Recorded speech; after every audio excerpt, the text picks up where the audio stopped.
시간을 다 까먹고 주면서 뭐 잘 진행하기를 기대하고 그래요. 심의 유감입니다. 16시 20분까지인데 이거 마이크 제가 잡았으니까 뭐 여기 주면은 마이크 안 놓을 사람이 많아요. 그래서 일단 여기는 스톱하고 거기 프로에서 지금 궁금한 게 있는 분들이 있을 거예요. 분명히 기업에서 오신 분들 많기 때문에 먼저 저쪽에 마이크를 주도록 하겠습니다. 그렇게 하고 진행할게요. 질문사항 없으면 바로 진행하고요. 손 한번 들어보세요. 질문 있는 분들. 길게 해도 좋다 이거죠? 알았습니다, 여러분. 아무튼 오늘 저 귀한 시간 마련해 주셨는데 우리 윤주아 팀장님, 정현민 기자님 고생 많으셨어요. 이분들이 밀떡 그 경남 시작해가지고 창원을 많이 빛냈고 지금까지 왔어요. 근데 오늘 또 별미가 또 우리 양윤모 총장님이 요즘 가장 따끈따끈한 예비역입니다. 3개월 전역하신 됐는데 아무튼 뭐 여기 오신 분들의 오늘 강의를 하시면서 수준을 확 높여줬어요. 해군대학 수준을 올려줬어요. 해군대학 학생 전략 뭐 억제력 이런 거 엄청 어려운 건데 이거 시험에 다 나오는 거예요. 시험에. 아무튼 우리가 핵잠수함을 가지면 이런 점이 좋다. 그거는 다 이해하셨을 줄 믿고 그 다음에 이제 우리가 오늘 말씀하신 중에 진짜 그 중요한 얘기 승인이 아니다. 그건 잘 말씀하신 것 같아요. 진짜 우리가 주권국가인데 트럼프 대통령 때도 얘기했어요. 1기 때도.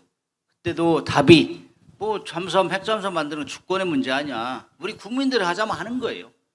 근데 이거 핵연료가 들어갔기 때문에 핵연료가 들어가면은 이제 핵무기 만드는 오해 때문에 우리가 그동안 2004년도에 제가 핵추진 잠수함 사업단장을 했는데 해군에서 우리끼리.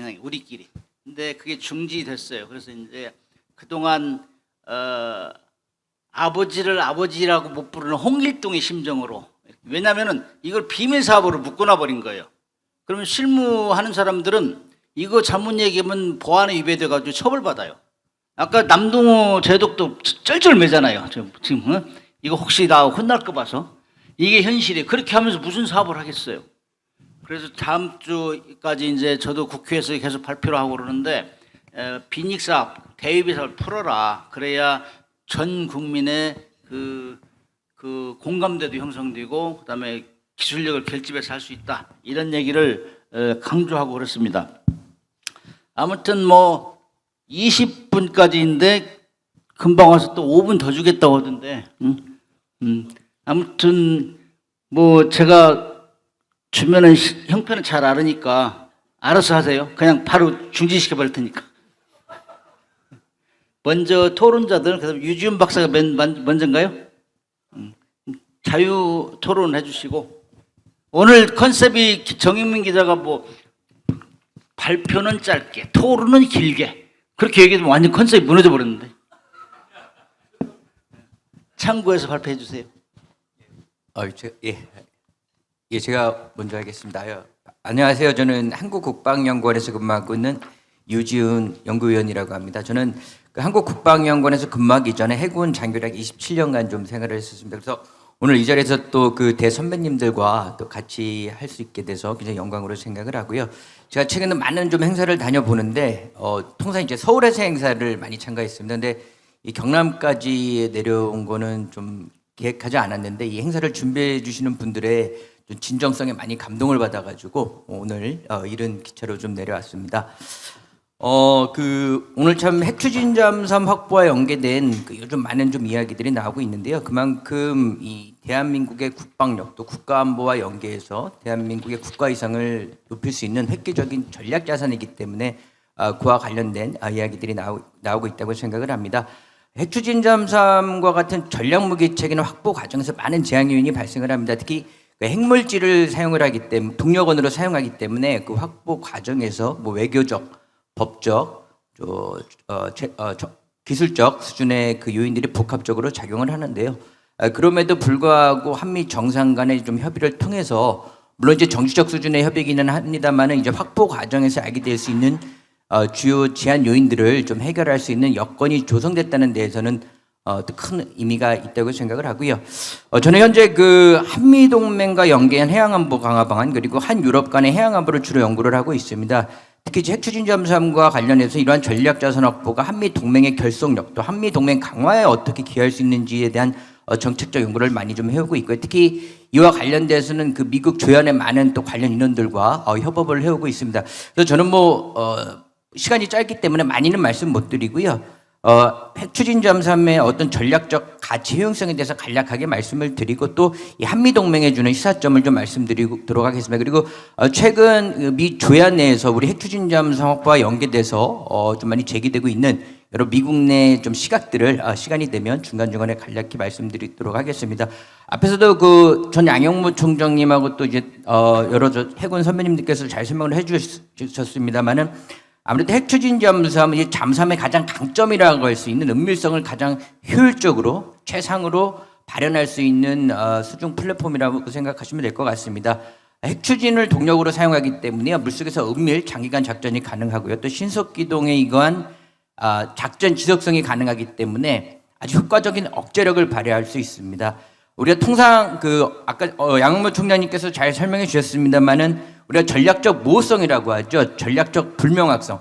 이 상대방의 능력을 정확히 알고 파악을 하면은 언제 우리가 행동을 해야 되고 언제 까불지 말아야 될지를 알 수가 있는데 상대방의 능력을 정확히 알 수 없으면 굉장히 좀 그 심리적인 부담을 갖게 되고 그로 인해서 행동의 제약이 발생하게 됩니다. 이걸 통상적으로 우리가 전략적 모호성이라고도 하고요. 또 이제 많이 들어보셨을 겁니다. 이 제2 타격 능력이라고도 얘기를 하는데요. 핵추진 잠수함은 이런 또 은밀성에 기반한 어떤 작전 능력으로 인해서 이런 제2격 능력, 상대방의 행동을 억제하는 억제력을 효율적으로 발현할 수가 있습니다. 한국의 입장에서 보면은 이 핵추진 잠수함 확보는 우리 자강하고도 직접적으로 연결이 되는데요. 먼저 이제 아무래도 이제 우리가 항상 상접하고 있는 북한 위협을 좀 볼 필요가 있을 것 같습니다. 아시는 것처럼 북한은 주변국에 대한 총체적 힘이 열세하기 때문에요. 이런 총체적 힘의 열세를 극복하기 위해서 비대칭 전력 강화에 많은 노력을 기울이고 있습니다. 특히 이 비대칭 전력 중에서도요. 가성비, 효과성이 좋은 수중 전력 확보에 많은 노력을 기울이고 있습니다. 특히 북한이 얼마 전에도 공개를 했습니다마는 핵탄두를 탑재한 잠수함 발사 탄도미사일을 운용할 수 있는 전략 핵 잠수함을 확보하게 될 경우에는요. 아무래도 한국과 북한 간의 힘의 불균형이 더욱더 심화될 것으로 예상이 되고요. 특히 최근에는 수중 전력뿐만이 아니라 해상 전력을 증가하는 데 많은 국가적 노력을 기울이고 있습니다. 이러한 북한의 해양 세력화를 억제하는 데 있어서 굉장히 효율적인 수단이 될 수 있다고 생각을 하고요. 근데 여기서 하나 제가 좀 짚고 넘어갈게요. 저희가 그 핵추진 잠수함을 확보하기 위한 노력으로 확보하기 위한 논리 중에 하나로 항상 이 북한 잠수함 전력에 대응하기 위한 효과적 수단으로 저희가 지금까지 많이 좀 주장을 해왔었습니다. 근데 저는 솔직히 이 주장은 어느 정도 타당성은 있습니다만 우리가 앞으로 되게 조심해야 된다.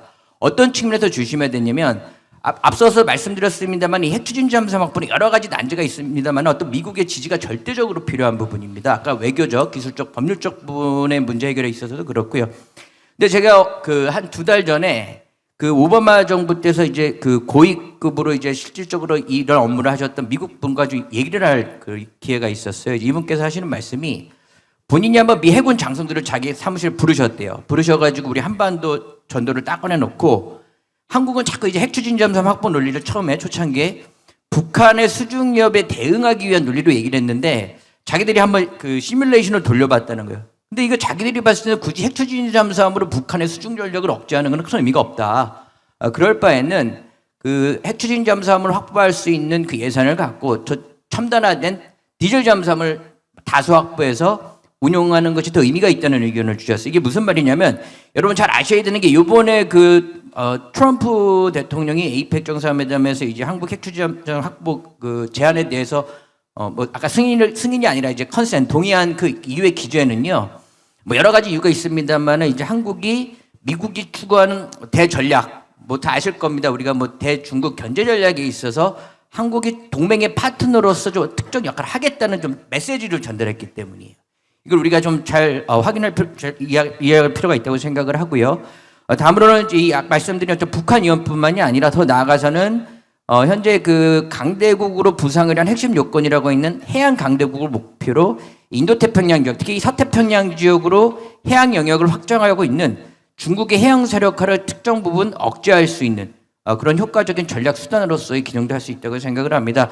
또 이에 더해서 아시는 것처럼 이 대한민국은 해양 국가죠. 우리 국가 경제 그리고 안보를 해양에 많이 의존하고 있는데요. 특히 이 해양 고객 제거와 연계된 우리 국민들의 해양 활동 영역이 이렇게 넓어지면서 우리가 해상교통로라고 합니다. 바닷길이죠. 이 해상교통로의 자유로운 사용, 안전적인 사용을 보장할 수 있는 핵심 수단으로서도 기능할 수가 있습니다. 이거는 지금까지는 제가 이제 우리 자강 측면에서 말씀을 드렸고요. 무엇보다 중요한 거는 이 한미 동맹 강화 그리고 한미 동맹의 결속력 강화에 굉장히 획기적인 기능을 할 수 있는 전략 수단입니다. 아시는 것처럼 현재 미국은요 내부적으로 많은 경제적 부담을 경제적 어려움을 겪고 있고요. 특히 대외적으로는 많은 종류의 다층적 위협에 직면하고 있기 때문에 기존에 이게 특정 국가, 특정 지역에 대한 안보 제공에 대해서 굉장히 많은 부담을 갖고 있어요. 특히 그 트럼프 정부 들어서고 나서 이 동맹국의 역할 확대와 기여를 굉장히 많이 강조하고 있는 그런 특성들이 나타나고 있습니다.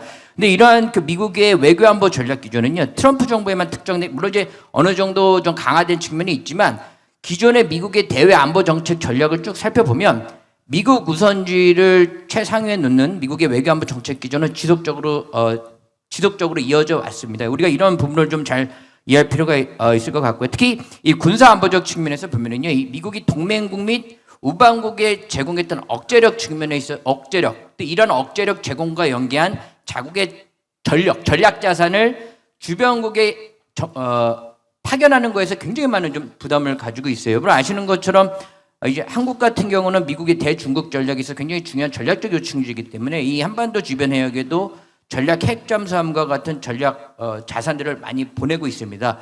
그렇지만 이러한 미국의 어떤 내부적인 부담으로 인해서 이러한 내부적 부담이 미국의 어떤 전략 자산 전개에도 많은 그 제약이 있다고 했을 때는 아무래도 한국의 어떤 안보 공백에도 부정적인 영향을 줄 수 있기 때문에 한국의 이런 핵 추진 잠수함 확보가 어떤 미국의 이러한 부담을 덜어주고요. 어떤 미국의 역할을 대신함으로써 신뢰할 수 있는 동맹 파트너로서의 역할과 기여를 할 수 있다는 신뢰를 줄 수 있는 부분이 되게 중요하고 생각합니다. 뭐 지금 좌장님께서 좀 끊으라 그래서 여기서 한 가지만 더 좀 말씀을 드리겠습니다. 좀 제가 현실적인 좀 제안을 드리고 싶은데요. 지금 저희가 이제 미국과 아직 이제 막 시작하는 단계입니다. 지금 되게 조심해야 되는 게 우리는 현재 자꾸 이제 우리가 뭐 스스로 지금까지 핵 추진 잠수함을 확보할 수 있다는 능력을 자꾸 미국한테 어필을 하고 있어요. 근데 저는 이거는 지금은 바람직하지 않다고 생각해요. 왜 그러냐면 미국도 우리의 능력을 알고 있습니다. 근데 미국이 지금 중요하게 생각하는 우리가 핵 추진 잠수함 확보 능력을 보유하고 있는지 여부가 아니에요. 처음 단계에서는 미국이 좀 주도권을 잡고 핵 추진 잠수함 확보와 관련된 이 과정에 있어서 전반적인 주도권을 잡고 어느 정도 그 미국이 우려하는 사안들에 대한 우려가 불식된 상황에서 한국한테 더욱더 많은 결정권과 역량을 주려고 하고 있습니다. 그래서 이런 부분에 대해서 우리가 좀 미국의 스탠스를 잘 이해해서 접근할 필요가 있다고 생각을 하고요. 대표적인 예가 이제 오커스 사항입니다. 아시겠지만 오커스 같은 경우는 현재 이제 미국 주도로 진행이 되고 있어요. 근데 이것도 잘 들여다보면 어쨌든 간에 미국의 핵심 기술과 영국의 설계 기술이 접목이 돼서요. 호주의 잠수함을 이전하거나 판매하겠다는 그 큰 틀에서 추진이 되고 있습니다. 그래서 이게 우리가 좀 오커스 사례도 좀 잘 살펴보면서 실질적으로 한국의 핵 추진 확보가 좀 어떻게 확보될 수 있는지에 대한 좀 더 유연하고 좀 지혜로운 접근이 필요하다고 생각을 합니다. 이상입니다. 박수도 안 치잖아요. 우려가 현실로 드러나잖아요. 마이크 주면 안 돼요. 길게 주면 안 돼. 사실 궁금한 것들이 있는데 여기는 지금 정책 얘기하는 게 아니고 우리 경남 MBC에서 이야기를 안 하고 저도 이번에 토론하면서 어떤 방향 토론을 했으면 좋겠다 얘기를 못 했어요. 제가 사실 요즘 너무너무 불려다니느라고. 근데 이 원래 토론은 발표한 거에 대해서 코멘트를 하고 또 물어보고 이렇게 해야 되는데 지금 유지훈 박사는 국방연구원에 있다 보니까 막 국가적인 범국가적인 다 얘기해버렸다고. 그렇게 하지 마시고 우리 곽 사장님 어떻게 하실 겁니까? 사실 저도 옆에 계신 분처럼 말씀드리자면 한도 끝도 없는데 그렇게 하면 이제 욕을 많이 먹을 거라고 보이기 때문에 질문만 간단히 드리도록 하겠습니다. 일단 저는 이제 아까 남동우 고부님이 발표를 하실 때 배치2 잠수함 말씀하셨잖아요. 근데 그 잠수함이 사실 아시겠지만 빈직 때문에 핵 잠수함 관련된 얘기가 아니라 기존의 그 AIP 잠수함 얘기입니다. 그리고 배치2 잠수함에서 가장 핵심적인 기둥으로 리튬 변지랑 AIP 그다음에 SLBM을 얘기를 하셨는데 참고로 저희 범안은 AIP를 하는 회사고요. AIP에서 가장 핵심적인 연료전지 모듈을 세계에서 두 번째로 상용화를 성공해서 저희들이 지금 자랑스럽게 대한민국 해군 잠수함에 공급을 하고 있고 지금 이제 논의되고 있는 수출 캐나다 수출 쪽에도 저희들이 기여를 할 수 있는 계기가 오기를 기대하고 있습니다. 일단 질문은 남고문님께 여쭤보고 싶은데 최근에 지금 말씀드린 이제 그 방산 수출 잠수함 수출 건이 진행되고 있던 것들이 두 건 있었습니다. 하나는 이제 폴란드 오르카 프로젝트고 또 하나는 이제 캐나다의 CPSP인데 지금 오르카는 결정이 나버렸어요. 근데 아쉽게도 저희가 좀 떨어졌습니다. 떨어지고 스웨덴이 됐고요. 지금 이제 곧 그 설명회도 있었지만 그 캐나다 잠수함 사업 이게 규모가 훨씬 큽니다. 근데 지금 요거는 어떻게 될지 좀 지켜봐야 될 텐데 저희가 폴란드 오르카 사업에서 왜 떨어졌는지에 대한 부분과 저희가 이제 캐나다 잠수함 사업에서는 성공 가능성이 얼마나 있다고 보시는지 조선소 입장에서 좀 얘기를 해주시면 좋겠습니다. 이 경고를 하니까 확실히 빨리 끝내시네. 그다음에 우리 차영주 씨는 그 기품원에서 저분이 사인을 안 하면 배가 인도가 안 돼, 해군에. 아주 막강한 이 권한을 가지고 계신데 오늘 발표에 대해서 한 말씀 부탁드립니다. 네, 사실 그렇지는 않고요. 네, 저희가 또 방산업체도 열심히 해주는 걸 저희가 검증해서 그걸 보증해주는 역할이기 때문에 그렇게 말씀하신 그런 것은 아니고. 안녕하십니까. 저는 국방기술품질원에 근무하는 함정센터장 차영주입니다. 국방기술품질원은 그 군수품 품질관리 전문 기관으로 저희 함정센터는 함정 건조 현장에서 그 잠수함과 그 수상 함정에 대한 품질 보증을 수행하고 있기 때문에 저희는 좀 기술적인 내용에 대해서 좀 말씀을 좀 드리는 게 좋을 것 같습니다. 내용이 좀 길더라도 좀 참고 좀 경청해 주시기 바라겠습니다. 길게는 하지 마시라고요. 네. 그 저희 함정센터에서 올해 초 그 해군의 잠수함 전력 발전 방향에 관한 정책 연구를 수행한 적이 있습니다. 주요 내용은 이제 안보 전략 환경의 다변화 시대에서 그 차세대 잠수함 전력 발전을 어떻게 해야 되는지 방향에 대한 연구하는 것이었는데요. 오늘 토론 주제에 많은 관련이 있을 것 같아서 몇 가지 말씀드리도록 하겠습니다. 우선 그 전통적인 잠수함 강국의 미래의 잠수함 전력 발전 방향입니다. 미국, 영국, 프랑스, 독일, 중국 등은 그 자국의 안보 정세와 신뢰에 맞추어 미래 잠수함 전력 발전을 추진하고 있고 특히 그 가장 은밀하고 그 가장 강력한 전력 자산으로 최신 기술을 적용한 핵추진 잠수함을 지속 확보하고 해상 전력을 확대하고 있습니다. 또 재래식 잠수함은 또 은밀성, 탐지, 공격력을 강한 신형 잠수함을 그 수출 전략과 연계해서 지속 개발하고 있음을 확인할 수 있었습니다.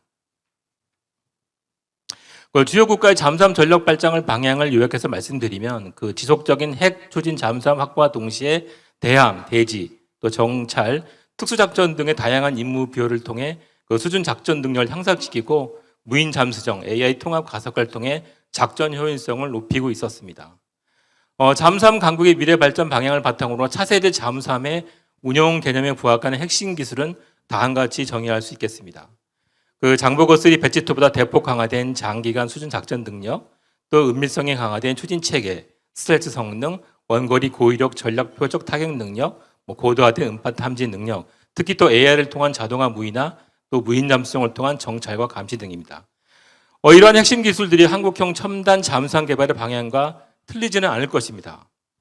그 장보고 3, 배치2 그 독자 설계를 통해 확보된 대형 잠수함 설계 및 체계 통합 능력, 또 정숙화 기술, 추진 체계 기술 등은 그 차세대 첨단 잠수함 개발의 절반 이상을 차지하는 핵심 기술 요소로서 그 차세대 잠수함 건조 논의의 기반을 마련했다고 평가할 수 있습니다.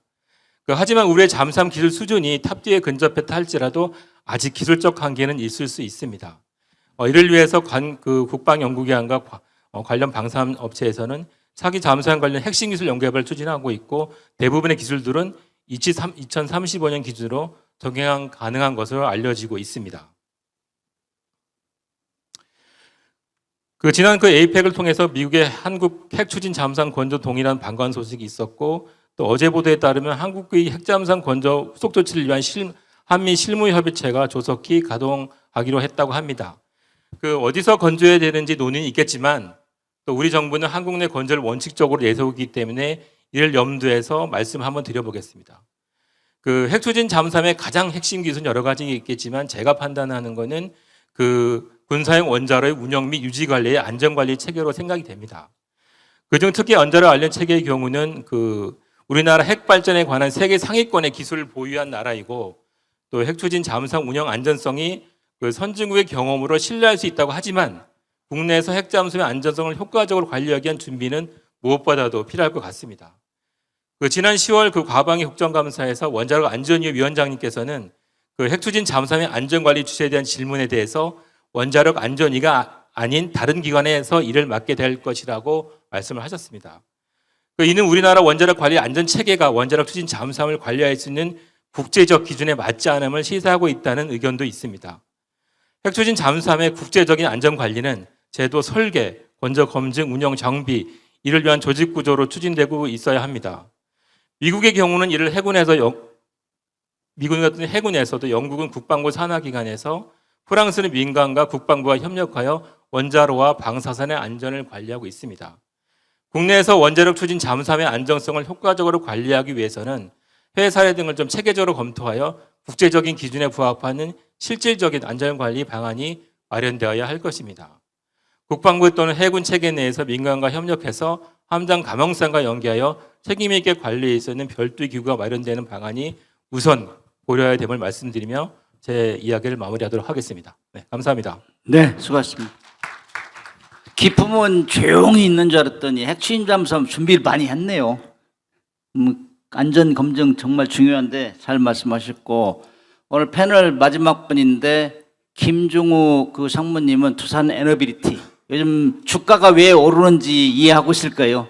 원자로 얘기를 자꾸 하니까 그러는데 사실 저분은 오늘 여기 오기를 제일 꺼려했어요. 왜냐면은 이게 아까 말씀드렸지만 대위비 사업으로 묶어놔가지고 잠수함, 핵잠수함 만들려면 잠수함을 만들 수 있는 기술, 그 다음에 원자로 만들 수 있는 기술인데 두 분야가 거의 50대 50이에요. 가격도 그렇고. 그 정도 중요합니다. 그래서 원자로를 담당하고 있기 때문에 이거 말하면 큰일 나는 줄 알고 지금 안 올리고 있어요. 근데 이제 말도 좀 바꿨었는데 사실 이 이재명 대통령이 이 국제 무대에서 이렇게 끌어올려줘 가지고 지금 그게 이제 대비사 풀릴 상황으로 가고 있습니다. 어쩔 수 없이 이 정도 굉장히 진전인데 오늘 뭐 누가 처벌하려고 하면은 대통령도 말씀하시는데 이렇게 핑계 대고 과감 한번 얘기해 보세요. 예, 안녕하십니까. 두산 에너빌리티에서 SMR 사업을 담당하는 김종우 상무라고 합니다. 방금 전까지 저거는 사실 경남의 기업으로서 또 창원의 성산구에 본사를 둔 기업으로서 행사에 초대를 받았다고 생각하고 가벼운 마음으로 왔었는데요. 계속 무슨 말씀을 패널로 초청을 받았고 무슨 말씀을 드려야 되는지 저 개인적으로도 약간 좀 어려움이 있었습니다. 근데 방금 전에 최항조 센터장님께서 말씀해 주신 것처럼 앞으로의 잠수함, 핵추진 잠수함에서의 원자로의 중요성이 무엇보다도 강조되고 있기 때문에 저희 두산 에너빌리티는 사실 잠수함이라는 어떤 사업에 관해서 수십 년간 저희 회사는 어떤 사업 분야에도 없고, 그 다음에 현재도 저희 사업에서 어떤 그런 비중이 없는 이제 분야지만은 만약에 국내에서 그런 국내 설계의 원자로를 제작을 해야 된다면은 아마도 과거 최근 한 30여 년간 세계에서 상용 원자로입니다. 원자로를 가장 많이 제작한 업체가 저희 두산 에너빌리티고, 현재도 전 세계 시장이 대형 원전에서 이제 소형화된 SMR로 변화하고 있고, 저희 두산 에너빌리티는 그 중에서 가장 앞선 팹리스 설계사들의 제작사로서 파운더리 개념을 지향하고 있습니다. 그러니까 즉 반도체 같은 경우에는 대만의 TSMC가 유명한 엔비디아나 애플이나 이들이 설계한 반도체를 제작을 하듯이 저희 두산 에너빌리티도 지금 전 세계적으로 SMR 설계사들이 한 100여 개사가 됩니다. 100여 개사가 되는데 대부분의 업체들이 팹리스 업체들이고요. 실제로 이런 SMR을 제작할 수 있는 업체들은 뭐 한 손에 꼽을 정도로 굉장히 제한적입니다. 그래서 저희는 그런 SMR 파운더리를 지향하고 있고요. 만약에 그 국내에서도 이런 뭐 원자력 추진체를 설계를 뭐 저희 두산에너빌리한테 제공을 해주신다면은 저희가 아마 세계에서 제일 잘 만들 수 있지 않을까 이렇게 생각하고 있습니다. 감사합니다. 그 말을 상당히 돌려가지고 할 얘기는 다 하지요. 믿고 기다리라 이 말씀인데 사실 2004년도에 이제 기술 부족 첫째, 그다음 핵연료를 우리가 받는 게 제일 어려웠어요. 그런 것 때문에 이제 중지했는데 사실 물밑에서 계속 연구는 해왔습니다. 그렇기 때문에 대통령한테 최종 보고할 수 있을 정도 됐단 말이죠. 그래서 이제 궁금해하는 것들이 진짜 만드는 거냐 이런 얘기를 해요. 그래서 트럼프 대통령이 뭐 큰 소리 빵빵 쳤잖아요. 뭐 자기가 승인한다고 이렇게 하면서 여러 가지 얘기 다목적으로 이제 얘기를 했어요. 사실 미국이라는 나라가 그 한미 원자력 협정부터 시작해가지고 핵연료를 평화적으로 써라. 그걸 제일 강조하는 선봉에 있는 나라이기 때문에 그다음에 비확산을 그 미국이 IAEA, NPT, NSG라는 걸 활용해가지고 못하게 하는 제일 선봉에 있는 나라란 말이죠. 그렇기 때문에 사실 대통령 트럼프 대통령이 그렇게 얘기를 한 번 함으로써 IAEA나 NPT하고 대화가 훨씬 부드러워졌어요, 이제 우리가. 그래서 앞으로 이제 실무 협상단을 저도 계속 글 쓰고 하면서 빨리 협상해라, 빨리 협상하는데 쇠불은 당연히 빼라. 3개월 내에 다 그 틀을 만들어라, 협상 틀을 이런 얘기를 하고 있는데 아마 그렇게 되면은 일하는 분들 저기 조선소리 남동호 제독 분야 그다음에 원자로 하는 두산 에너빌리티 협업이 이루어졌을 거예요. 지금 제일 답답한 게 비밀사업으로 묶어놓으니까 협업이 안 돼요. 협업이 서로 상의할 게 있어야 되는데 문제가 생기면은 막 학계 다 모여가지고 문제를 풀어가야 되는데 그렇게 할 만한 사업관리 효의가 안 돼요. 아무튼 그런 것 때문에 다음 주까지 계속 국회에서도 그런 문제를 제기하고 해서 우리 국가 기술력을 총동원해야 된다. 예산도 어마무시하거든. 근데 그 국방부에서 다 낼 수가 없어요. 산업부, 과기부 다 공동 투자해야 되거든. 그리고 산업부는 투자한 만큼 어디서 그거를 선박용 원자를 어떻게 활용할 것인가, 그 산업으로 전환할 수 있는 이런 준비가 굉장히 복잡한데 아무튼 다음 주에 토의하는 것 중에 하나가 몇 척을 만들 거냐 그걸 저한테 발표하라고 하던데 국방부 장관이 엊그저께 뭐 4척 만든다고 그러는데 이 방위산업은 자주 국방돼야지만 국민 경제가 직결되지 않으면 손을 안 들어줘요. 요새는 국민들이 너무 잘하기 때문에 나도 만들었으면 혜택이 있어야 될 거 아니냐, 나도 돈 벌어야 될 거 아니야, 이런 분위기가 없으면은 갈 수가 없어요. 그래서 최소한 생산 라인 유지 이 정도 하는 차원에서 저도 지금 한 6척은 일단 해야 되는데 9척 해버리면 처음부터 질려가지고 돈 너무 많이 드는데 그거 해야 되냐 그런 또 얘기 나온다고. 자부지는 그런 문제 해가지고 종합적으로 검토하고 있고요. 제가 진행은 잘 못하지만 잘하는 게 하나 있어요. 시간은 잘 지켜, 시간은. 그래서 하다가 시간은 그냥 끝내겠습니다. 자, 우리 남동호 성모님 질문 받았잖아요. 거기에 대해서 코멘트 하실 거 있으면 하시고, 그 다음에 이정무 제독 추가로 아까 못다한 얘기 있으면 하시고. 25분까지니까 두 분 간단히 하시고, 프로와의 혹시 질문 있으면 받고, 없으면 끝내도록 하겠습니다. 예, 질문 감사합니다. 우리 곽대현 대표님은 거기 밀톡 옛날에 같이 출연을 했기 때문에 그때 문근식 교수님도 같이 이제 했는데 같은 편인 줄 알았더니 오늘 보니까 아닌 것 같습니다. 제가 아까 테이블에서도 그 질문만은 안 해줬으면 좋겠다 그랬는데 그 질문만 딱 하시는데 사실은 굉장히 어려운 질문입니다. 사실은 얘기하기도 좀 조심스럽고. 그래서 폴란드 사업은 제가 아까 설명할 때 유럽 쪽에 폴란드를 항상 이렇게 명시를 이렇게 하고 있다가 그거를 빼야 되는 상황이 돼서 저도 뭐 가슴이 되게 아프더라고요. 파워포인트 작성할 때. 저희가 이제 공식적으로 하는 멘트는 그 우리 업체와 정부가 여기는 이제 해군과 방사청이 포함된 정부가 정말 많은 노력을 기울였음에도 불구하고 그 아쉽게 수주를 못했는데 이번 도전을 통해서 저희가 도출된 교훈을 다른 사업에서는 정말 충실히 적용해서 반드시 수주하겠다. 이게 공식 멘트입니다. 제가 이제 좀 더 구체적으로 말씀드리기는 어렵지만 그 구매국 입장에서 정말 사고 싶은, 정말 내가 가지고 싶은 잠수함이 있는 반면에 현실적으로 불가피하게 선택할 수밖에 없는 잠수함이 있지 않습니까? 거기 사이에 간극이 있는 것 같아요. 그러니까 저희 플랫폼이 뭐 거기 작전 환경이 안 맞다, 너무 과한 스펙이다 이런 얘기들이 언론에 있더라고요. 근데 그게 뭐 일부 사실일 수는 있지만 정말 충분히 폴란드가 인정하고 충분히 원했던 잠수함이었다라고 이제 말씀을 드리고 싶고, 캐나다 잠수함 사업의 어떤 그 가능성은 어떠냐 하는 질문에 저는 그 폴란드는 49대 51이었다면 캐나다는 51대 49가 아닌가. 뭐 박빙의 승부지만 그래도 조금 긍정적으로 보고 있습니다. 그 이후로 제가 이제 뭐 여러 차례 말씀을 드렸지만 플랫폼 자체로는 넘버원입니다. 이거는 어느 나라도 부정하진 않아요. 그리고 실제 프로분된 게 굉장히 중요하다고 했는데 독일 잠수함은 지금 건조가 돼서 실체가 없는 상황이에요. 우리는 이미 프로분된 잠수함이고 거기에서부터 일단 플랫폼에서는 뭐 경쟁이 안 됩니다.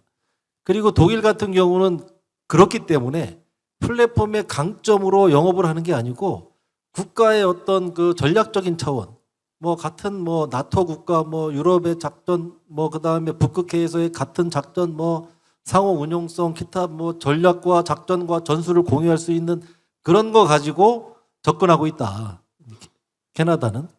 근데 저희는 이제 플랫폼의 강점과 플러스 그런 전략적 협업 관계를 저희들도 이제 같이 하고 있는 거고. 그 다음에 캐나다는 폴란드하고는 다르게 대양 작전을 해야 됩니다. 그리고 북극해에서 작전을 해야 되고, 그러면 굉장히 스펙이 빵빵한 잠수함이 필요할 수밖에 없다.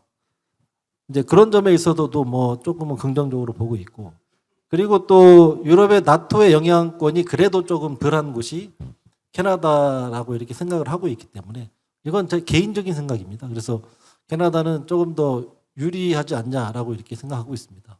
답변이 됐는지 모르겠습니다. 감사합니다. 예, 수고하셨습니다. 이정모 제동님은 굳이 할 얘기 없으면 나설 필요 없어요. 프로에서 혹시 질문하실 분 한번 얘기해서. 질문 없어요? 발표를 너무 완벽하게 한 것 같은데. 자, 그러면은 이제 제가 너무 세게 빡빡하게 했나 오늘, 그죠? 죄송합니다.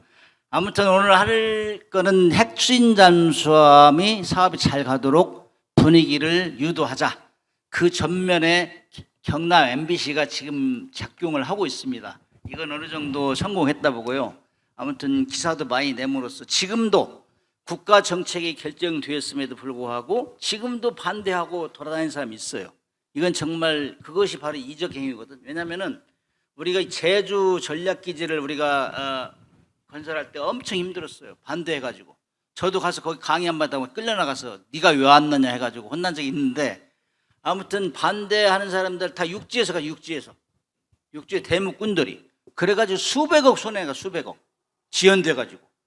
국가 정책 결정되기 전까지는 심각한 토론을 하고 해야 되고, 결정되면 밀어줘야 되는데 그래야 우리 세금이 잘 쓰이는데 아직도 그런 사람이 있기 때문에 오늘 같은 이 자리가 널리 또 공유돼서 그 사람들이 반대하지 않도록 그런 분위기를 만들었으면 좋겠다는 생각을 합니다. 자, 오늘 너무 그 발언을 못하게 해서 억울하다 하신 분 있습니까? 억울하긴 억울하네. 제가 저희 프로그램에 굉장히 도움되게 하기 위해서 굉장히 짧게 했는데 다른 분들은 할 말 다 하시더라고요. 그래서 시간이 좀 남았다고 하니까 저도 한 말씀 드리겠습니다. 일단은 오늘 이 자리가 사실 핵추진 잠수함을 그 미국으로부터 동의를 받아서 그걸 굉장히 좀 축하하는, 그리고 앞으로 우리는 어떻게 할 것이냐 뭐 이런 취지로 사실 만들어졌던 자리라고 생각을 하고 있어요. 저도 개인적으로는 사실 연료전지라는 그 AIP를 하는 입장에서 봤을 때는 사실 핵추진 잠수함이 저희 회사 입장에서는 바람직한가?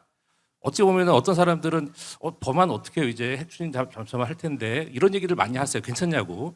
물론 모르시는 분들은 그게 저희 건 줄 아시는 분들도 계세요. 근데 그 일단은 저는 그렇게 생각합니다. 개인적으로 제가 그때 그 트럼프 그 동의를 받았을 때 전 굉장히 기분이 좋았어요. 왜냐하면 국가 발전을 위해서, 국가 안보를 위해서 굉장히 중요한 의사결정이 됐고, 과연 제가 살아있을 때 그런 기회가 올까라고 생각할 정도로 굉장히 어려운 일인데 그게 이루어졌기 때문에. 근데 저는 그걸 듣고서 물론 이제 우리 시장이 조금 줄어들긴 하겠구나라는 생각을 하지만 이거를 보통 분들이 인식하시는 것처럼 그 핵추진 잠수함이 됐으니까 이제는 기존의 AIP 잠수함은 필요도 없겠네라는 게 아니라는 걸 좀 말씀드리고자 합니다. 왜냐하면 실제로 제가 그런 비유를 드는데 저희가 지금 자동차를 사려고 그래요. 근데 가족들이 타고 다니는 산타페 같은 거 사고 싶은데 갑자기 현대자동차에서 슈퍼카를 개발했다고 딱 광고를 하는 순간 그럼 차를 슈퍼카로 바꿔야지. 그러지는 않잖아요. 그죠? 똑같이 그냥 산타페 사죠. 그래서 시장 자체가 저는 별도라고 생각을 하고 있고 그리고 또 작전적으로도 별도의 작전 구역이라고 생각을 하고 있습니다. 그래서 지금 특히나 이번에 지금 오르카 프로젝트도 떨어졌고 지금 CPSP 저희가 집중을 해야 되는 그런 상황인데 핵추진 잠수함에만 너무 이거 동의가 됐다고 들떠 있어서 CPSP 이 캐나다 잠수함 사실 되면은 최대 방산 수출 실적을 거둔다고 하잖아요. 60조 원. 근데 이거에 대한 관심을 조금 잊고 있는 게 아닌가. 이거에 대한 관심도 전부 다 좀 가지고 있으면서 다 같이 좀 국민들이 관심을 가지고 좀 그 기대를 하고 다 같이 힘을 모아야 되지 않을까 좀 그런 생각을 해봤습니다. 감사합니다. 마이크 안 들었으면 큰일 날 뻔했네. 그러니까 수출도 하고 핵추진 잠수함들 만들고 그렇게 하기를 우리 기도하는 자세로 밀어줬으면 좋겠습니다. 지금 시간 아직 안 됐죠? 딱 5분, 1분 남았으니까 제가 왜 이렇게 마이크를 오래 잡고 여기저기 불려다니냐 그걸 잠깐 설명을 좀 하겠습니다. 제가 2004년도에 1년 동안 해군 본부에서 핵추진 잠수함 사업단장을 했는데 사실 어려웠어요. 여러 가지. 그래가지고 그것이 정책이 그냥 어느 순간에 좌절되는 바람에 제가 전역을 2012년도에 했거든. 2012년 말에 했는데 분이 안 풀려가지고 그래서 제가 계속 국방일보에 2년간 글 쓰고 방송하면서 떠들어왔기 때문에 왜 해군들이 현역들은 못했어. 여기 총장님 계시지만은 현역들은 비닉사 묶어놓으니까 잘못 처벌당하거든. 얘기를 안 해요. 그래서 제가 여기 돌아다니면서 살살 물어보고 해가지고 조금 해서 부목을 시켰다고. 그래도 안 됐는데 2016년에 북한이 SLBM을 쏴 성공했잖아요. 이때부터 이제 분위기가 좀 반전되기 시작했어요. 아무튼 그래가지고 많이 불려다니고 요즘에는 대통령이 그렇게 하니까 조금 전에 말씀을 좀 체증이 확 내려가는 것 같더라고. 아무튼 우리 힘을 모아서 적극적으로 이렇게 핵잠수함이 좋은 우리가 원하는 잠수함이 만들어지기를 기도합시다. 이상입니다. 감사합니다. 네, 좌장님을 비롯한 패널분들 그리고 발제자분들에게 뜨거운 박수 부탁드리겠습니다. 네. 안녕하세요. 이준곤입니다. 항상 제가 3년째 이렇게 2부를 딱 맡아보면요. 이제 가셔야 되는 분도 있고 식사도 하셔야 되는 분도 있고 항상 시간에 쫓기는데 그래도 우리 올해 또 마지막 이런 자리를 좀 아름답게 마무리하기 위해서 좀 천천히 좀 해보도록 노력해 보겠습니다. 저도 간단히 먼저 말씀드리면 참 올해 일단 올해 K방산 그리고 각자의 위치에서 정말 고생하신 많은 분들 정말 다시 한번 감사드리고 박수치고 서로 격려하고 이랬으면 좋겠습니다. 우리 MC 경남 포럼이 매번 느끼지만은 한 해를 좀 마무리하는 약간 잔치 같은 분위기도 좀 있고요. 그다음에 올해 또 고생하신 분들 서로 격려하고 이런 자리에서 같이 식사하면서 또 내년을 얘기하고 이런 자리로 계속 이어져 나갔으면 좋겠다는 생각 들고 오늘 보셨지만 영상이나 어떤 발표자들 너무 멋있지 않습니까? 요즘에 제가 각종 전시회나 해외 전시회도 마찬가지 다녀보면 우리나라 방산 전시회 어떤 수준, 그다음에 어떤 영상이라든지 발표의 어떤 기술의 수준 이런 분들이 해외 어디 나가서도 뒤처지지 않을 정도로 정말 훌륭하고 이제는 어떻게 보면은 우리 해외에서 볼 때 우리 한국의 K방산을 좀 약간 두려워하는 약간 이런 느낌도 살짝 들었습니다. 그래서 오늘 또 이런 중요한 자리에 핵잠, 우리 AI 이런 부분들이 좀 더 발전되면서 또 내년을 준비하는 좀 그런 시간들을 좀 가져봤으면 좋겠습니다. 또 여기 네 분의 우리 토론하시는 또 아주 훌륭하신 분들 모셨는데 앞에 발표하신 거에 이어서 조금 더 자기 하고 싶은 얘기도 좀 하시고 또 평소에 나는 좀 이거 좀 불만이다 이런 얘기도 좀 해주셔도 좋고 개선 방안이 뭐다 이런 얘기들 조금씩 나눠보는 자리를 좀 가져봤으면 좋겠습니다. 그래서 일단은 우리 안민용 부장님 먼저 마이크를 드리면서 또 준비해 오신 여러 가지 내용들 좀 같이 공유해 주셨으면 감사하겠습니다. 예, 안녕하십니까. 전 하나 에어로스페이스 전략실에서 기술 전략 담당하고 있는 안민용 부장이라고 합니다. 저도 전반적인 뭐 국방 관련 사업 개발이라든지 신사업 뭐 이런 일들을 주로 했었는데 이제 올해 시작될 때 이제 저한테 주어졌던 미션이 이 플랫폼 단위에서의 AI는 지금 각 체계별로 각 임무 장비별로 다들 열심히들 하고 계신데 저희 회사를 보시면 아시겠지만 계열사들을 합치면 육해공 모든 곳에 AI 기술들이 적용이 돼야 되고 제한된 인력과 제한된 인프라를 가지고 이들을 모두 하기에는 각 체계별로도 어느 정도 수준 이상으로 하기가 어려웠기 때문에 여기에 대한 통합적인 기반을 어떻게 할지에 대해서 올해 1년 동안 고민을 많이 했고요. 그래서 저희 같은 경우는 특히 정부가 들어서면서 소버린 AI라든지 이런 부분에 대해서 적극적으로 검토를 하게 됐습니다. 그래서 저희 같은 경우 처음에 그 전체적인 걸 봤을 때 지금 AI 기술의 핵심 기술이라는 것들을 보면 저희도 우리나라 K방산이 전 세계적으로 이제 유명하다 보니 많은 업체들이 같이 협력하자는 제안도 오고 많이 있지만 그 안에를 들여다보면 대부분 기술이 종속되는 락인 효과가 있다든지 과도한 비용 또는 수출 제한 여러 가지 문제가 있기 때문에 당장에 사용은 할 수 있겠지만 장기적으로나 우리나라 국방 산업을 위해서는 그게 아주 큰 도움이 될 수는 없을 것 같다라는 생각이 들어서 저희 같은 경우는 소버린 중심의 하드웨어, 인프라를 포함한 하드웨어와 각 체계를 지원해 줄 수 있는 소프트웨어들에 대해서 만들 수 있는 플랫폼에 대해서 현재 진행 중에 있고요. 그래서 우주 위성서부터 각종 아까 많이 얘기됐던 자율주행을 포함한 무기 플랫폼들, 그 다음에 지휘 통제 시스템 이런 것까지 포괄하는 소버린 AI 플랫폼을 준비하고 있습니다. 근데 이런 걸 준비하려고 하다 보니 여러 가지 인력도 부족하고 여러 가지 이제 국내 상황들을 보니 이게 국방 쪽이 제가 들어와서 보니까 솔직히 저희는 이게 되게 중요하다고 생각하고 앞으로 돈이 될 거고 하지만 민간 AI를 하시는 분들이 봤을 때는 유인이 매우 부족합니다. 유인 효과가.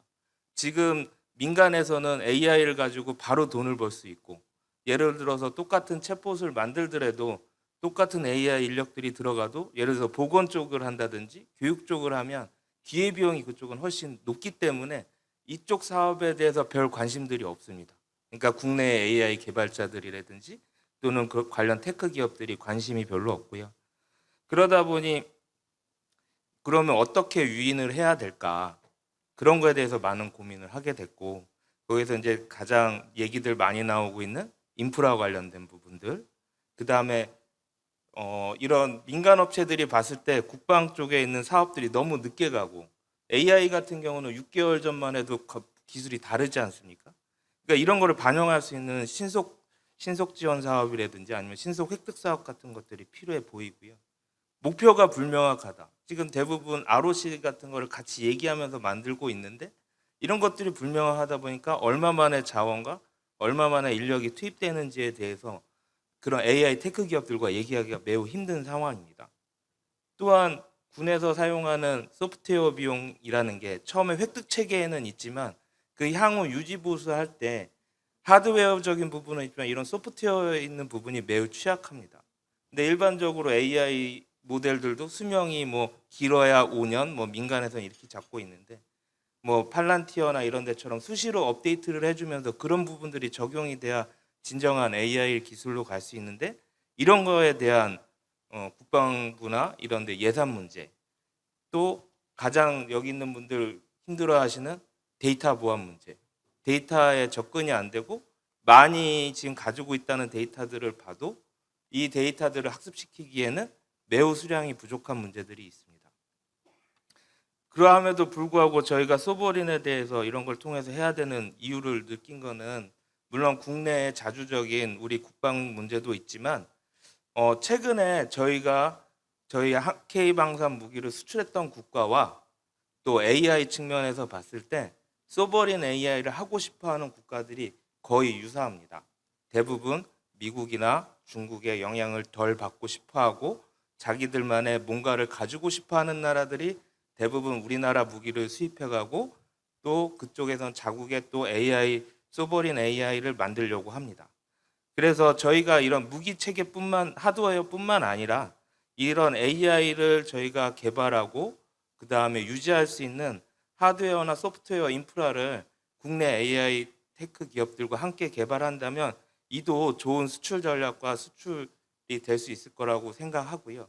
특히 뭐 요번에 최근에 대통령께서 갔다 오신 UAE나 이런 데 포괄적인 내용들을 보면 그런 내용들도 희망이 있다라고 생각을 합니다. 그리고 마지막으로 여기 창원이니까요. 저도 저희 집에서 저 빼고는 다 창원이 본적지라 창원에 이제 애정이 많은데 저희가 보면 저희 회사 입장에서도 창원은 K방산 지상뿐만 아니라 해군까지 포함해서 생산이랑 테스트, 교육 인프라가 모두 모여 있는 곳이 이곳입니다. 그러다 보니 특히 가장 아까 말씀드렸던 가장 먼저 할 수 있는 것 중 하나가 우리 이제 학습을 하기 위해서 데이터들이 어느 정도 보안이 필요하고 어느 정도 네트워크가 필요한데 이런 뭐 해군이라든지 육군 쪽에 이 창원 쪽에 이제 학습 데이터 센터라든지 특히 여기 계신 창원대학교나 이런 또 정출연들이 있기 때문에 하면 아마 그런 데이터 쪽에서는 이쪽이 최적이지 않을까. 그래서 그런 것들을 좀 추진하는 게 저희 기업들한테도 많은 도움이 될 것 같습니다. 예, 좀 말이 길었습니다. 이상입니다. 너무 좋은 말씀 감사합니다. 제가 뭐 첨언하려고 그랬는데 다 얘기해 버리셔가지고 예전에는 왜 얼마 전까지만 해도 요즘 학생들한테 저기 네이버에 이렇게 막 치잖아요. 네이버에 치면 옛날 사람이라 그럽니다. 요즘에 네이버나 구글에 물어보는 게 아니라 요즘 다 AI에 물어보잖아요. 그만큼 진짜 이렇게 빨라지고 있는데 정말 우리 국방에 어떻게 좀 적용할 거에 대한 얘기와 화두를 던져주신 것 같아요. 근데 그런 부분들은 또 우리 김종희 박사님 또 국가연에서 어떻게 진행하고 있는지 또 계획을 어떤 건지 이런 거 나눠주시면 더 좋을 것 같습니다. 부탁드리겠습니다. 네, 그 국방과학연구소의 김종희라고 합니다. 오늘 이제 지자체에서 이런 자리를 마련해 주셔가지고 지자체에서도 방산을 위해서 많은 투자를 계획하고 계시고 앞으로도 더 투자를 해주실 거라는 기대감이 들어서 방산 분야가 더 발전할 수 있지 않을까 하는 생각이 듭니다. 사실 우리가 보면은 이제 무인 체계라는 이름으로 이제 뭐 정부가 바뀌더라도 계속해서 우리 군이 스마트 강군이 되기 위해서 오랫동안 지속적으로 노력하고 소요를 만들고 투자를 해왔었는데 이제 최근에는 AI가 이런 무인 체계를 점점 가속화시키는 역할을 하고 있기 때문에 많은 곳에서 이제 AI에 관심을 가지고 투자를 하기 위해서 노력들을 하고 계십니다. 이런 노력들을 하면서 제가 좀 관련 분야 업무들을 하다 보니까 우리가 좀 고민해봤으면 하는 몇 가지를 좀 나눠보려고 합니다. 어떤 이제 제도적인 부분들을 좀 말씀드려보려고 하는데 첫 번째는 우리가 가야 되는 방향이 어디인가를 설정하는 게 굉장히 중요하다고 생각을 합니다. 미국이 우리보다 좀 느린 어떻게 보면 프로세스가 좀 느린 국가처럼 인식이 되기도 하지만 시간이 가면 갈수록 미국이 가장 가속화되는 국가라는 것을 모두가 인정하실 거라고 생각을 합니다. 왜 그런가라고 들여다보면 미국은 처음 시작할 때 페이퍼워크를 굉장히 많이 합니다. 그래서 정책서라든가 전략서라든가 이런 걸 만들고 공유를 하고 공개를 해서 우리의 디렉션은 무엇이다라는 걸 이제 계속해서 만드는데 그런 나라들이 사실 몇 없는 것 같습니다. 그러니까 우리나라도 이제 좀 그런 부분이 부족한 부분인데 우리가 어디로 갈 건지, 그다음에 우리가 AI를 활용하려는 방향이 무엇인지, 그리고 우선순위를 어떻게 가져갈 건지에 대한 정부라든가 국방부라든가 군의 어떤 정책과 관련된 방향들이 좀 명확해야 이런 일들을 하는 연구기관이나 기업들도 방향성을 가지고 일을 할 수가 있는데 아직까지는 각자가 좀 찾아가는 면들이 있기는 한데 제가 알기로는 이제 국방부도 정책서를 만들어서 배포를 하고 그다음에 국가 AI 전략위에 국방안보분과에서도 방향성을 수립해서 뭐 올해 말이나 내년 초나 이렇게 발표하시는 걸로 알고 있어서 그런 부분들은 좀 어느 정도 해소가 되지 않을까 하는 생각이 듭니다. 그다음에 또 하나는 인공지능 기술은 사실 우리가 AI에 많이 집중을 하지만 AI가 어떤 특정 분야에 쓰이기보다는 어디에다 데이터가 존재하는 곳이면 어디든지 가져다가 쓸 수 있는 도구와 같은 사실 기술입니다. 그런데 가만히 들여다보면 이제 우리 국방 획득 체계의 예산 구조를 보면 뭐 전력 지원 체계라든가 무기 체계라든가 정보화 사업이라든가 이렇게 칸막이들이 좀 나눠져 있어서 이 칸막이들을 넘나드는 AI 기술임에도 불구하고 그 칸막이로 인해서 연구 개발을 하는데 좀 장애가 되는 요소들이 있는 부분들이 있습니다. 그래서 이런 예산에 대한 부분들도 우리가 지금 이렇게 칸막이로 되어 있는 예산들이 방사능을 잘 키워오는 역할을 했는데 우리가 이제 더 도약하기 위해서는 이 칸막이들을 어떻게 경계를 낮추고 효율적으로 운영할 건가 이런 부분들에 대한 고민들도 같이 좀 고민해야 되는 부분이라는 생각이 들고요. 그다음에 또 하나는 인공지능 기술은 사실 이렇게 빨리 발전하는 이유가 개방형 생태계 때문에 이렇게 빨리 발전하고 있습니다. 근데 우리 국방 같은 경우는 폐쇄적인 생태계로 이루어져 있고 우리나라 같은 경우에도 우리나라 자체가 개방형 생태계를 만들어 가는 데 있어서 좀 취약한 부분들이 있습니다. 예를 들면 아까 이제 안두릴 말씀을 해주셨는데 안두릴이 뭐 여러 가지 잘하는 영역이 있지만 그들이 그 프로젝트를 거듭하면 거듭할수록 프로젝트를 수행하는 기간이 짧아집니다. 그 이유는 뭐냐면 그들이 만들었던 걸 계속 재활용할 수 있는 구조를 만드는 건데 결국에는 우리가 집을 지을 때도 아키텍처를 잘 설계하며 집을 빠르게 견고하게 지을 수 있듯이 이런 아키텍처들을 잘 활용하고 우리가 만든 것들을 재사용할 수 있는 구조가 돼야 되는데 우리는 아직까지도 보면 프로젝트를 할 때마다 모든 것들을 동일한 기능임에도 불구하고 새로 만드는 비율이 상대적으로 좀 많은 편입니다. 그래서 이런 부분들을 우리가 좀 개선해 갈 수 있는 구조를 만들어야 되고 이런 개방형 생태계를 국방은 폐쇄적이긴 하지만 이 폐쇄성 안에서도 우리가 각 국가의 예산을 들여서 투자한 정부 R&D 결과들을 어떻게 공유하고 활용할 수 있도록 할 것인가에 대한 부분들이 필요한데 이런 부분들은 저희도 이제 국방부랑 얘기하면서 이런 생태계를 만들어 가자라는 얘기를 하고 있고 그런 생태계의 일환으로 추진되고 있는 게 K모사라고 하는 이제 개방형 어프로치를 저희가 국방부랑 같이 해서 이제 시범 사업들을 통해서 추진을 하고 있기 때문에 이런 것들은 조만간 접해 보실 수 있을 거라는 생각이 듭니다. 그리고 이제 마지막으로 말씀을 드리고 싶은 건 이제 우리 국방 기획 관리 제도에 대한 것들도 한번 생각해 봐야 된다는 생각이 듭니다. 우리가 이제 과거에는 PPBES라는 제도를 통해서 방산이 잘 관리되고 좋은 성과를 가져왔는데 이것들이 계획을 잘 세워서 실행해서 결과를 뽑아낼 때까지 아주 체계적으로 잘 작동해 왔지만 아까 이제 우리 그 부장님께서도 말씀하신 것처럼 지금 AI 기술은 6개월이 지나면 이제 새로운 프로젝트가 되어버립니다. 그러면 우리가 과제를 기획하는 데 1년, 그 다음에 반영하는 데 1년, 실행하는 데 2, 3년 이렇게 지나고 나면 이미 지나가 버린 기술을 우리가 개발할 수가 있습니다. 그래서 우리가 국가적으로도 이런 것들을 어떻게 빠르게 반영을 해서 R&D도 짧게 성과를 검증하고 가져갈 것인가에 대한 새로운 기획관리 제도도 우리가 한번 검토해 볼 때가 되지 않았나라는 말씀을 드리면서 제가 준비한 건 마치도록 하겠습니다. 감사합니다. 네, 감사합니다. 진짜 딱 엑기스만 얘기하셔가지고 너무나 귀에 쏙쏙 잘 들어온 것 같습니다. 근데 AI를 만들어 놓고 결국은 플랫폼끼리 연결을 하고 플랫폼과 플랫폼과 사람 이걸 다 연결할 수 있는 또 어떤 그 기반 통신 체계 뭐 이런 것들도 되게 중요할 것 같다는 생각이 듭니다. 그러니까 AI 각자는 잘 좋지만 또 이걸 어떻게 연결을 할 거냐. 정말 AI가 발전할수록 또 우리의 숙제들도 점점 더 늘어나는 것 같습니다. 아까 데이터 얘기해 주셨는데 또 우리 김호선 교수님, 뭐 우리 방산학회도 이끌어 주시고 지금 창원대에서 아주 그냥 큰 역할을 하시는 김호선 교수님께 좀 좋은 고견을 좀 듣도록 해보겠습니다. 네, 안녕하십니까. 창원대학교 김호선 교수입니다. 저는 현재 한국방위산업학회장도 같이 겸직하고 있습니다. 오늘 발표에서 현대로템과 대한항공에서 AI를 활용한 무기체계, 화려한 무기체계 이런 모습을 보고 굉장히 이상적이었고 앞으로의 미래가 굉장히 K방산이 세계를 주도할 것 같지만 굉장히 우리 방산 환경에는 아직까지 제약이 굉장히 많습니다.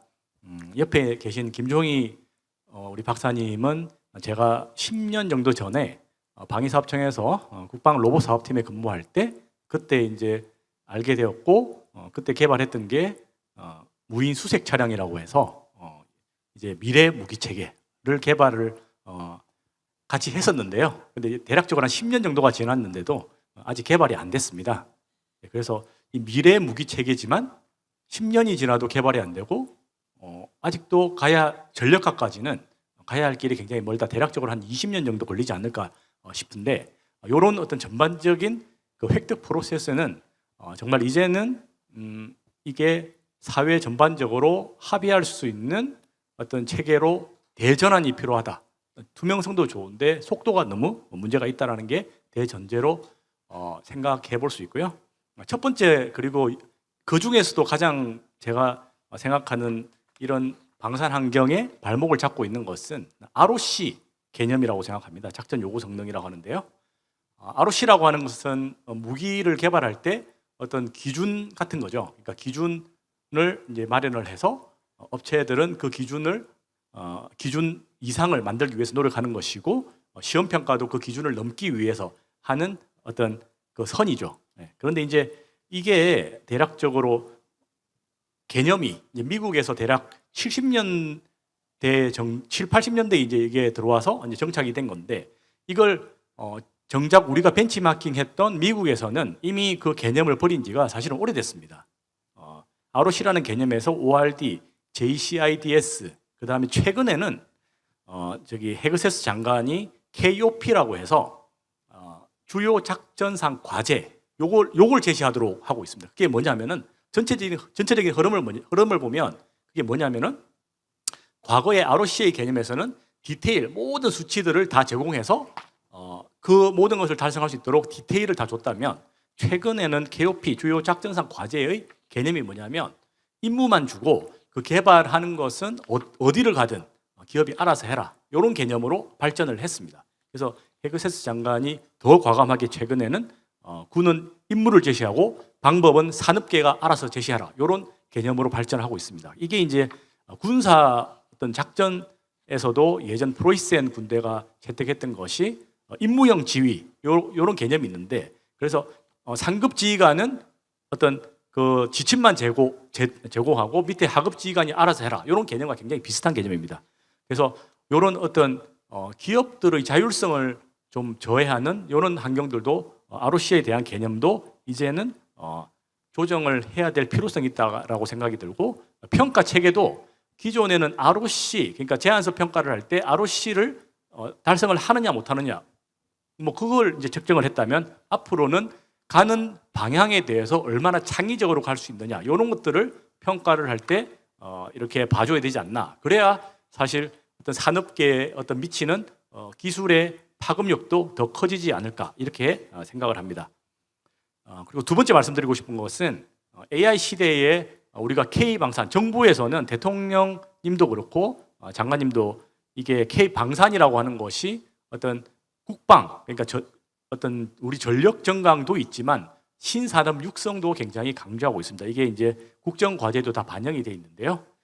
그런데 사실 소요 기획이라고 하는 것은 합참과 군 중심으로 결정을 하다 보니까 합참과 군은 산업 육성이라는 임무 자체가 존재하지 않습니다.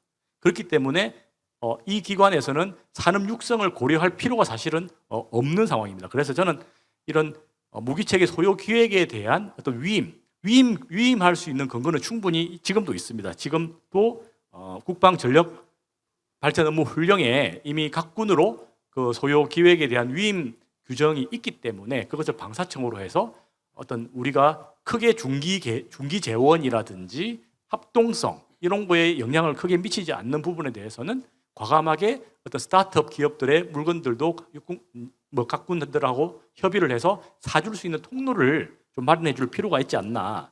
그래야 어떤 산업 발전도 가져올 수 있고 더 많은 어떤 기업들이 참여할 수 있지 않나. 이렇게 생각합니다. 그래서 두 가지 의견 드리도록 하겠습니다. 네, 감사합니다.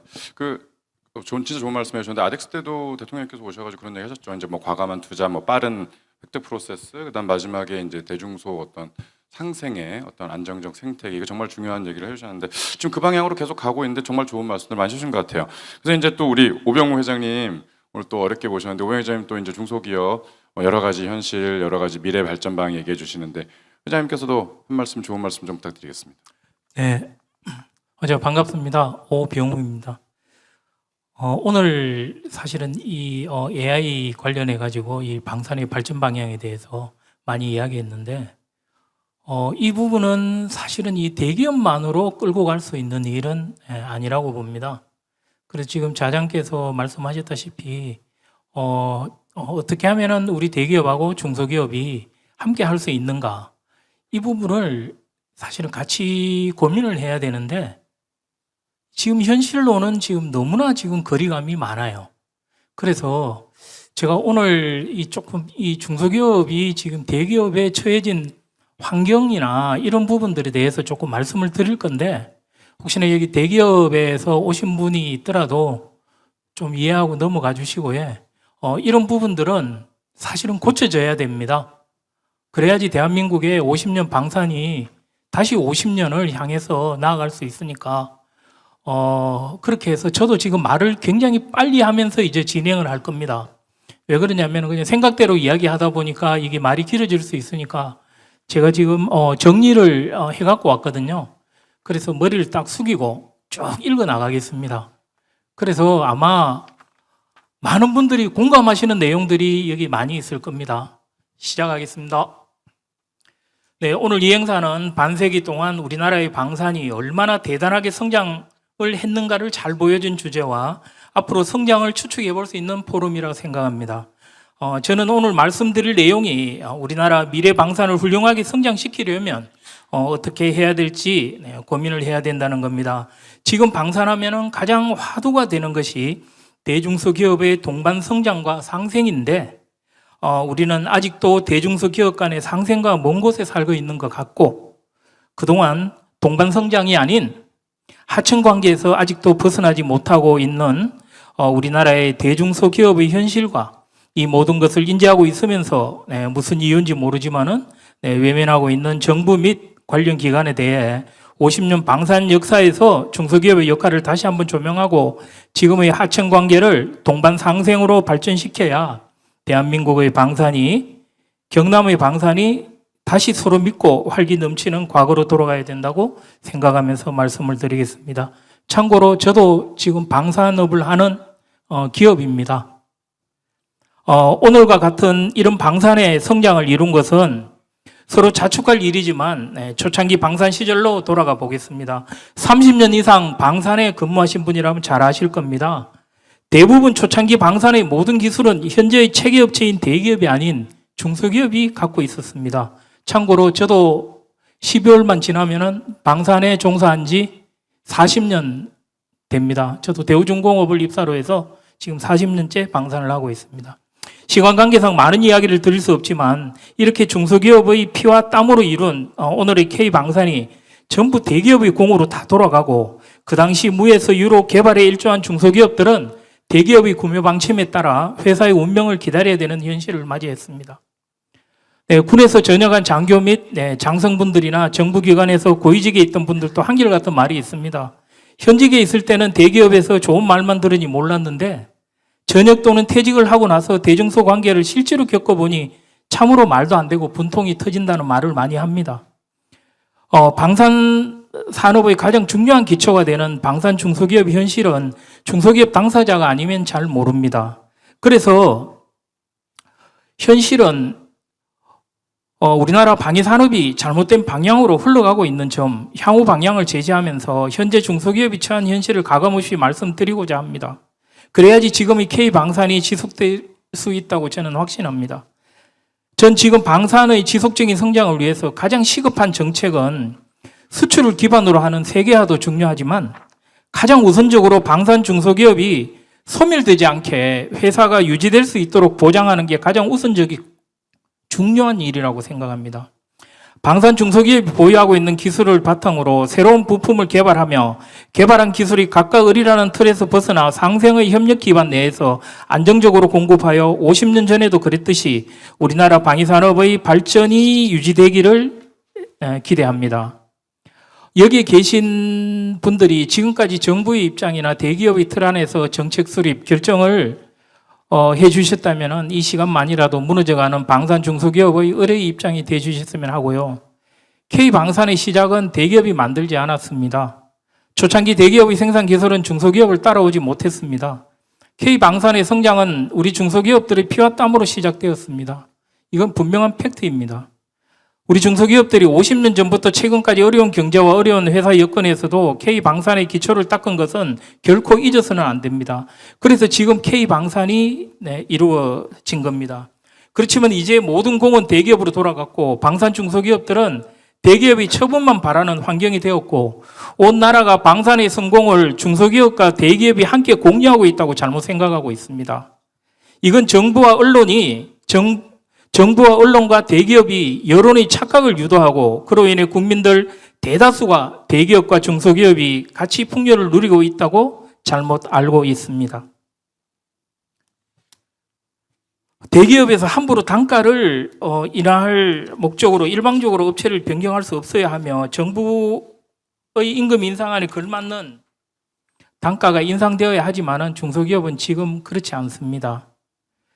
대기업들은 요즘 같은 방산 호황에도 불구하고 저가 방침으로 납품하고 있는 중소기업을 마음대로 변경 조정하고 있는데 그렇게 되면 우리 중소기업 근로자들은 언제 좀 나은 복지 환경에서 생활할 수 있겠습니까? 중간에 제가 좀 말이 길어서 조금 생략을 하도록 하겠습니다. 이제는 관련 공무원들도 쓴소리에 귀를 기울일 때라고 생각합니다. 방산의 최대 호황이고 온 나라가 방산이로 하는데 왜 저 양반은 이런 이야기를 갖고 나왔을까 하는 의아해하실 분도 있을 건데 그래 이게 현실이다 하고 공감하실 분이 더 많으실 거라 생각합니다. 여기에 계신 분들은 아마 대부분 중소기업 하시는 분들을 한두 번쯤 아실 겁니다. 그렇다면 다음 얘기를 들어보셨을 겁니다. 3, 4년 전부터 단가 후려치기 때문에 10%에서 20% 깎였다, 30% 깎아달라 하더라. 아니면 어렵게 개발해 놓으니 경쟁 붙인다고 가격을 내려라 한다든지 그렇게 하다 안 되니까 다른 업체로 변경되었다는 말을 들은 경험이 있었을 겁니다.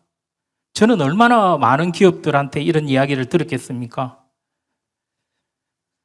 10년 전부터 지속적으로 잘못된 협력관계를 바로잡아야 우리나라 방산이 지속된다고 우리 기업들은 숱하게 많은 이야기를 했습니다. 그런데 관련 기관들이 무관심 속에 오늘까지 왔습니다. 또 모 방산 대기업들은 20, 30년 개발 초기부터 어렵게 개발해서 지속적으로 납품해온 중소기업들의 부품 단가를 낮추기 위해 저가 낙찰 조건을 내세워 방산 생태계를 완전히 무너뜨림과 동시에 신뢰를 팽개치고 중소기업들 간의 신뢰 또한 어렵게 만들었습니다. 근데요, 같은 대기업끼리는 단돈 1원도 못 깎아요. 이게 말이 되겠습니까? 참으로 중소기업들이 우리나라에서는 정말 어려운 현실입니다. 제가 한 가지 사례만 말씀드렸지만은 이외에도 얼마나 많은 부분들이 있겠습니까? 그래서 저는 이 부분 함께 하면서 동반성장에 대해서 말씀을 드리고자 합니다. 왜 도대체 정부나 대기업이 왜 앞에서 말씀드린 것처럼 이렇게 하면서 언론에는 동반성장에 대해서 노력하고 있다고 말을 하는 겁니까? 사례는 이렇습니다. 대중소기업 종사자 임금 격차를 줄이겠다 하면서 경쟁이라는 구실 아래 단가를 후리치게 하면은 점점 어려워지는 이 중소기업의 복지는 누가 책임을 집니까? 우리 중소기업 근로자들은 정말 어렵게 살아가고 있는데 지금 이런 현상이라면은 이 참 정말 말하기가 어려운 내용입니다. 지금 대기업들은 이익이 너무 나서 성과급을 얼마 주느냐 고민하고 있고 중소기업은 나쁜 단가 때문에 사업을 해야 말지 고민을 하고 있는 겁니다. K방산이 안정적으로 성공을 하려면 다음 사항을 제언을 합니다. 사업 시 개발기업으로 참여하여 부품 개발을 진행하여 일정 기간 납품을 유지하고 있는 기업들은 단가 인하를 이유로 변경할 수 없도록 해야 합니다. 이 정부 납품분이나 수출분이나 동일하게 적용해야 되고요. 두 번째로 중소기업들의 제품도 중소기업이 해외로 쉽게 수출할 수 있도록 정부에서 규제를 완화시켜줘야 됩니다. 그래야 대기업의 영향력에서 조금이나마 벗어날 수 있고 중소기업과 우리나라의 수출 시장에도 큰 도움이 됩니다. 셋째, 정부의 물가 인상률이나 최저임금 인상, 원자재 구매품들의 시중원가 인상, 복지에 관련된 정부의 조치가 중소기업의 비용이 소요될 때 등이 발생할 때 납품 단가에 즉시 반영할 수 있도록 법령을 조치해야 합니다. 그리고 관리 감독을 해야 합니다. 그래야 중소기업들은 근로자들에게 조금이나마 임금을 올려주고 나은 복지를 약속할 수 있습니다. 네 번째로 요즘같이 방산의 수출 호황에 대기업들은 풍요로운 경영에 직원들에게 줄 성과급을 고민하고 있는데 이 중소기업은 기존 수십 년간 납품하고 있는 품목을 방산 호황이라 인상을 기대하기는커녕 자기들 품목을 저가 입찰에 참여해야 되는 이런 현실이 우리가 생각하면 너무 우리 스스로를 부끄럽게 만들지 않습니까? 성과를 대기업과 같이 공유할 수 있도록 제도를 보완해야 됩니다. 왜 제가 이런 말씀을 드리냐면은 오늘 이 AI를 기반한 이런 항공, 육상 장비, 해상 장비 이런 부분들이 성공을 하려면은 대기업만으로는 불가능하잖아요. 그리고 중소기업을 잘 안고 가야지 대기업도 더 큰 사업에 성장할 수 있고 또 우리 대한민국의 경제도 나아갈 수 있는데 지금 순간의 이익에 눈이 어두운 이런 부분들은 결국 그 그룹의 이미지에 먹칠을 할 것이라는 걸 말씀드리고 싶습니다. 이상 말씀을 마치도록 하겠습니다. 박수 한번 드리겠습니다. 네, 감사합니다. 네, K방송뿐만 아니라 모든 산업의 대중소의 상생은 정말 중요한 것 같아요. 요즘 많은 이슈되고 있지만 좋은 말씀 감사드립니다. 진짜 우리가 또 많이 개선하고 발전시켜야 될 나갈 부분인 것 같아요. 자, 그 발표자 혹시 두 분, 백 팀장님, 배 부장님 뭐 한 말씀 혹시 꼭 하셔야 될 부분이 있으십니까? 아까 발표할 때 뭐 요거 약간 놓치셨다든지 없으세요? 다시 한번 생각해 보세요. 없으세요? 없습니까? 혹시 그 플로어에서 가기 전에 나 질문 한 번만 꼭 이분하고 얘기하고 싶다. 뭐 국가연도 오셨고 다 계시니까 안 계십니까? 시장하시군요. 한 분만 뭐 혹시 질문 없으세요? 혹시 메인 테이블에서 혹시 문 교수님 혹시 없으십니까? 알겠습니다. 있으세요? 누구? 없어요? 식사. 알겠습니다. 그러면 정말 여기 2부 세션 이렇게 마무리하고 식사 막 들어오고 있네요, 진짜. 아무튼 오늘 발표해 주신 분들, 그다음 패널 같이 나오시면 너무 감사드리고 정말 우리 2025년 K방송을 위해서 힘써 주신 모든 분들을 위해서 박수로 마무리하도록 하겠습니다. 감사합니다. 예, 뜨거운 박수 부탁드리겠습니다. 예.